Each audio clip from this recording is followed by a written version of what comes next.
In the atmosphere, there is a spirit of prayer is moving all over the world. और वातावरण में एक प्रार्थना की आत्मा हर जगह पे मंडरा रही है। Amen. When you are connected to the spirit of prayer, you will talk to God every day, every moment. तो जब आप प्रार्थना में एक्टिवेट सक्रिय हो जाते हो तो हर समय हर क्षण तुम प्रभु से बातचीत किया करते हो। So to talk to God, there are three things. Yesterday I was speaking in a fasting prayer, so I want to pour it out. तो कल मैं जो है उपवास प्रार्थना में मैंने ये 3 चीजें दी थी, तो वो 3 मुद्दे मैं आज तुम्हारे साथ भी शेयर करने वाला Number हूँ। 1, before you talk to God, you need to have the faith of God. पहला मुद्दा, प्रभु से बातचीत करने से पहले प्रभु में आपका विश्वास दृढ़ होना पहला जरूरी Number 2, है। you need to approach Him confidently.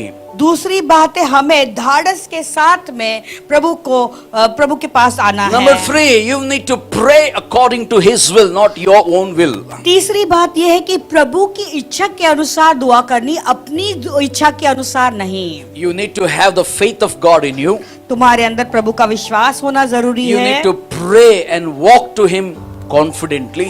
और प्रभु के साथ में एक धाड़सी रूप से आपको चलना You है need to pray. विश्वास के द्वारा। You need to pray according to His will. प्रभु की इच्छा के अनुसार आपको दुआ करनी है And then He hears you. और फिर ही वो तुम्हारी सुनता है। Then you know what you ask for, God will grant your और request. तभी आप जानते हैं जो आपने प्रभु से मांगा है वो आपकी इच्छा को पूरी करेगा। So 1 John 5:14 and 15, please. आइए पहला यूहन्ना का 5, 14 और 15 पढ़ेंगे। Now this is the confidence that we have in Him, that if we ask anything according to His will, He close His ears.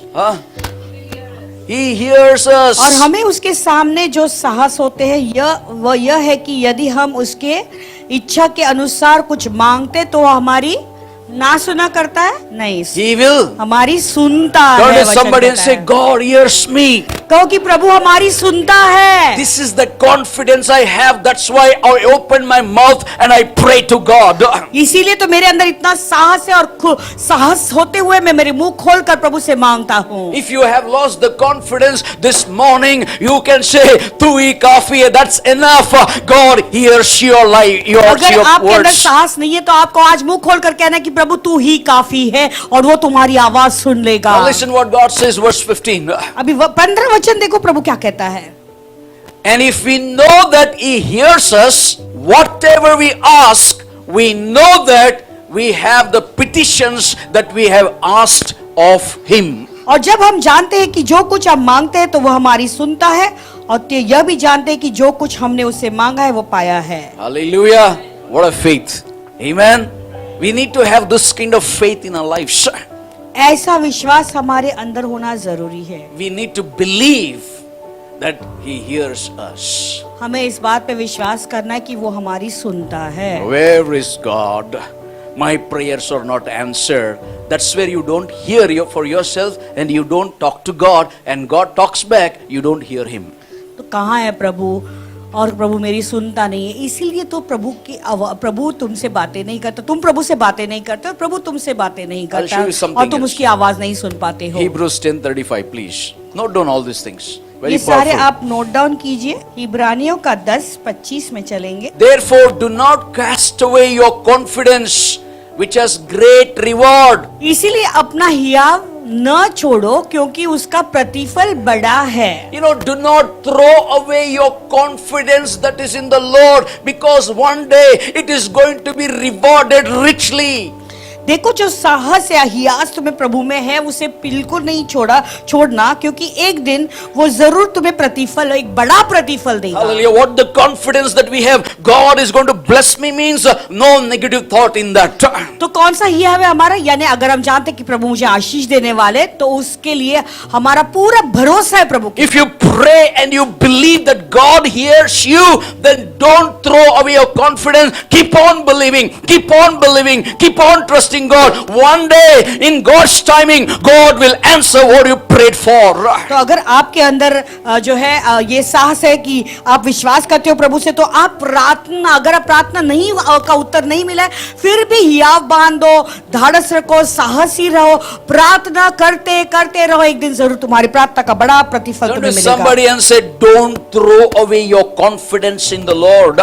किसी से कहो कि अपना साहस को प्रभु में मत छोड़ो। Good news is it is going to be richly rewarded in the one day. Yes, hallelujah. खुशखबरी ये है कि उसका बड़ा प्रतिफल एक दिन मिलेगा। 2 Corinthians 5:7. दूसरा कुरिन्थियों का 5:7।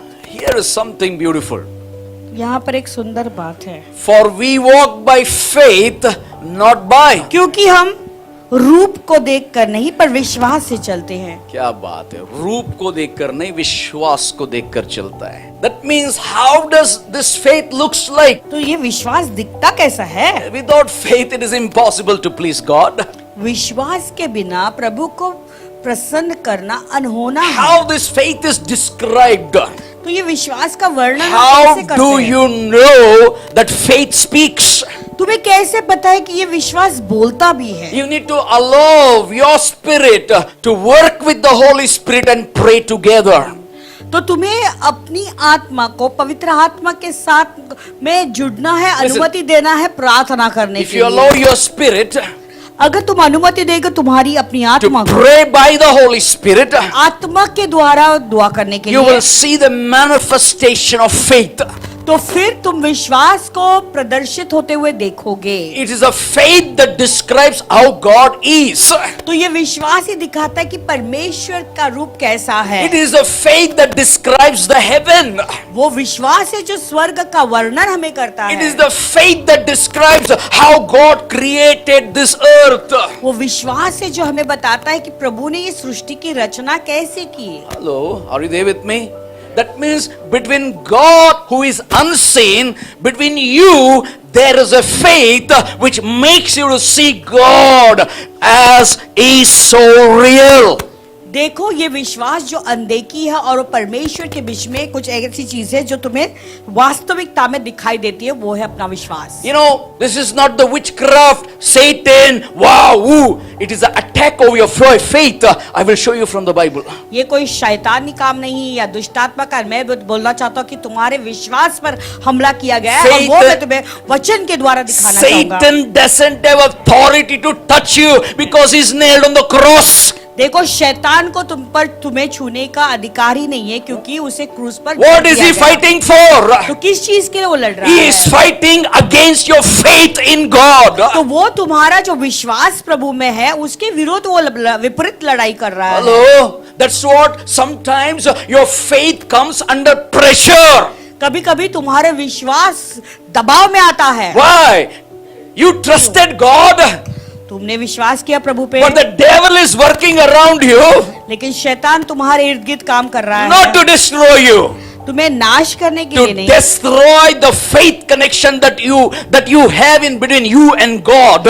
तो तुम्हारे और परमेश्वर के बीच में जो विश्वास का कनेक्शन है उसे ही वो नाश करना If चाहता he है। destroys that faith, अगर उसमें वो कामयाब रहा तुम्हारे if he विश्वास को destroys नष्ट करने that में, faith, तुम्हारे विश्वास वो विश्वास को अगर तू नष्ट करने में अगर कामयाब हो जाता then है you are done. Your life is finished. तो तुम्हारा जीवन खत्म। So that's why some people, they don't feel the presence of God. Some people, they need so much of time worshiping, praying, and then they feel the touch of God because the devil is already fought against your faith.